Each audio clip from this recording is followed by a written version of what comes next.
Dr. Rebecca Good. She is an education expert who spent 34 years in the business or the industry or the classroom, whatever you want to call it.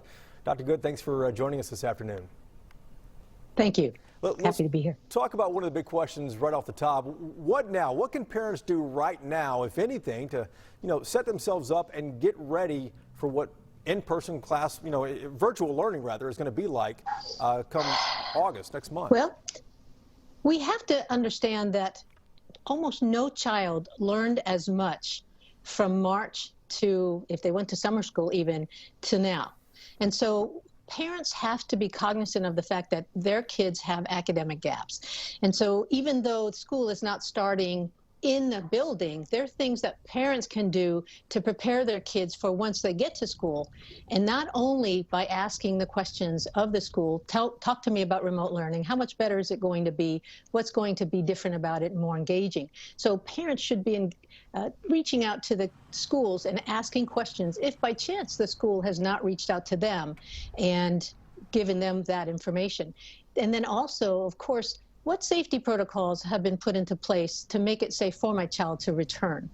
But in the meantime, we would love, I know every educator would love for parents to do things like have their kids continue on the math and reading softwares that the districts offer. If you don't know your child's ID and password, the schools are, the administrators are back in session, so you can reach out and ask them. But there are ways of helping your child prepare for online learning, for back-to-school learning, that is the parents' responsibility. You mentioned like the apps and things like that that the schools might have provided. How long should they spend on that a day? 20, 30 minutes or longer than that, or what? Yes. No, 30 minutes every other day for math, and then, of course, every other day for reading would be a nice way of keeping their skills up and then, or maintaining, but and then not making it too onerous for the student. So yes, they could be helping that way, but there are other ways that parents can be helping, and that is exercise. I know you're saying, well, exercise is an academic. You know what? If we don't exercise the body, the brain doesn't benefit. The only way to grow dendrites is to exercise. So getting more exercise. City pools are open in some municipalities, so get to your city pools and enjoy the day. Go out, ride a bike, run around the neighborhood if you have to. I want to ask about this though. Parents of younger children, maybe pre-K through probably second grade or so, they're likely concerned about virtual learning in the fall. What would you say to them? Younger kids might not be able to connect as well to a computer or a tablet like older kids can. Well, and the K2 are our special grades that we really are having to pay attention to.